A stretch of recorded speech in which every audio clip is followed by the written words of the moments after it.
Hi అండి, welcome to VRK cooking channel. ఈరోజు recipe వచ్చేసి ఎగ్ ఫ్రై అండి. స్టవ్ ఆన్ చేసి ఒక ప్యాన్ తీసుకొని దానిలో ఒక 2-3 స్పూన్ల ఆయిల్ వేసుకొని తాలింపు గింజలు, ఆనియన్స్, పచ్చిమిర్చి, కరివేపాకు వేసుకొని ఒక 2 నిమిషాలు తిప్పి మూత పెట్టి మగ్గనిచ్చుకోవాలండి. ఆనియన్స్ త్వరగా ఫ్రై అవ్వడానికి కొంచెం సాల్ట్ యాడ్ చేసుకుంటే అవి త్వరగా మగ్గిపోతాయండి. ఇప్పుడు మగ్గిన దాంట్లో పసుపు, కారం వేసుకొని ఒక 2 నిమిషాలు కలిపి ఎగ్స్ యాడ్ చేసుకుందాం. ఇక నేను 3 ఎగ్స్ తీసుకున్నా. పిల్లల లంచ్ బాక్స్లోకి అయితే ఇది త్వరగా అయిపోద్ది. పిల్లలు కూడా చాలా ఇష్టంగా తింటారని కూరగాయలు ఏం లేనప్పుడు నేను ఇలా ఎగ్ ఫ్రై చేసి పెడతానండి పిల్లల బాక్స్లోకి. వాళ్ళైతే చాలా ఇష్టంగా తింటారు.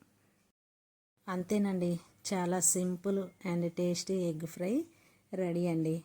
నచ్చితే లైక్ చేయండి, షేర్ చేయండి, సబ్స్క్రైబ్ చేయండి.